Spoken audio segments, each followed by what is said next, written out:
Movie summary, X-Men, 2000. The narrative begins in a concentration camp in Auschwitz, Poland, in 1944.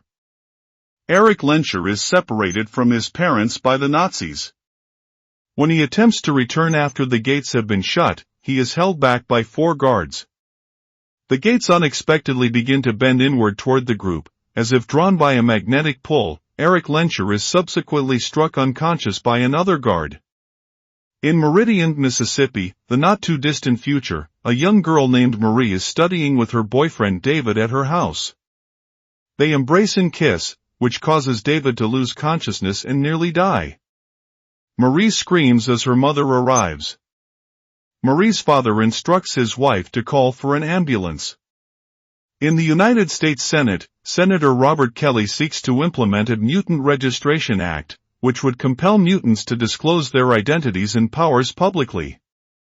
Nearby, telepathic mutant Professor Charles Xavier observes Eric Lenscher, now known as Magneto, present and is worried about his reaction to the Registration Act. Meanwhile, Marie, now going by the name Rogue, arrives at Laughlin City, northern Alberta, Canada. Rogue enters a local bar and watches Wolverine win a cage match. Wolverine is a mutant with extraordinary healing powers and metal claws that protrude from between his knuckles. After the cage match, Wolverine sits beside Rogue and orders 1 bottle of beer. Wolverine leaves the bar with his car. Along the way he discovers that Rouge is hiding at his car. Rogue reveals her mutant abilities to Wolverine. While on the road, Rogue and Wolverine are attacked by Sabretooth, a mutant, an associate of Magneto. Cyclops and Storm arrive and save them. While Logan/Wolverine is being treated by Dr. Jean Grey, he escapes. Wolverine accidentally enters Professor X's office.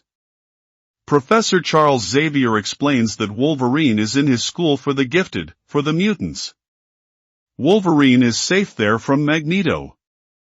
Professor Charles Xavier manages the facility, and heads a team of mutants aiming to establish harmony with humans, teach young mutants to use their abilities responsibly, and prevent Magneto from instigating a war against humanity.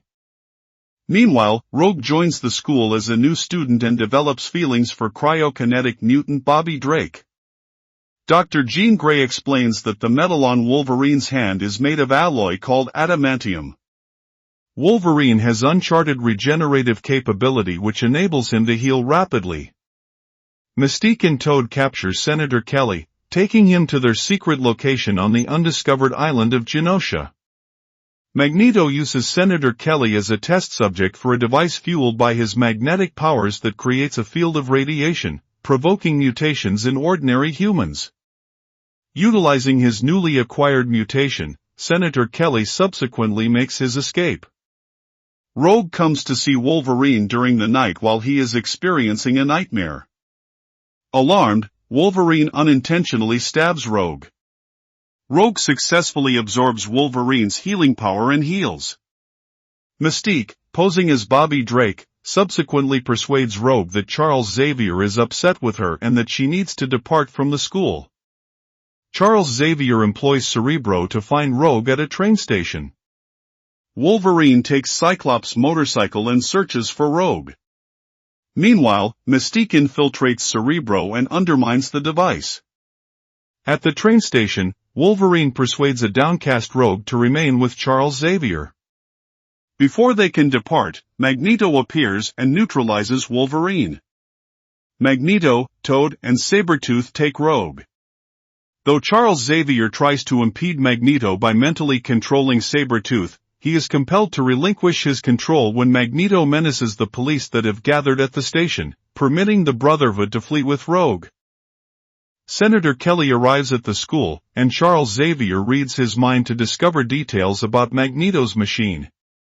Recognizing that the effort needed to power it nearly destroyed him, the X-Men conclude that he plans to transfer his abilities to Rogue and use her to energize it, endangering her life. Senator Kelly's body rejects his mutation, causing him to dissolve into liquid. Charles Xavier tries to find Rogue with Cerebro, but Mystique's sabotage incapacitates him, leading him to fall into a coma. Fellow telepath and telekinetic Dr. Jean Grey repairs Cerebro and operates it, discovering that the Brotherhood intends to place their machine on Liberty Island and utilize it to mutate the global leaders gathering at a summit on nearby Ellis Island. The team reaches the top of the statue. Storm battles Toad and kills him by using a lightning. Wolverine stabs Mystique on the stomach. Magneto and Sabretooth subdue the team and proceed with their plans. Magneto transfers his powers to Rogue, who is compelled to utilize them to activate the machine. Wolverine escapes and engages in combat with Sabretooth but is hurled off the edge of the statue. Wolverine comes back, and Cyclops, assisted by Dr. Jean Grey, blasts Sabretooth out of the statue. Storm and Dr. Jean Grey utilize their powers to send Wolverine to the summit of Magneto's machine. As time is limited, Wolverine tries to disable the machine and rescue Rogue, but Magneto, having regained some of his power, blocks Wolverine's claws. Cyclops manages to find a clear shot, and injures Magneto and allowing Wolverine to destroy the machine. By placing his hand on a dying Rogue's face, Wolverine successfully transfers his healing abilities to her. Professor Xavier awakens from his coma and the team discovers that Mystique is still alive when they see her impersonating Senator Kelly on a news segment. To assist Wolverine discovering his past, Professor Xavier sends him to an abandoned military compound at Alkali Lake in the Canadian Rockies. Rogue is playing with other students at the X-Mansion before she notices Wolverine departing. Rogue goes to see Wolverine and he gives Rogue his dog tags prior to leaving. Professor Xavier goes to see Magneto in his plastic prison cell, and they engage in a game of chess. Magneto warns his old friend that he will continue his fight, to which Professor Xavier assures him that he will always be present to stop him.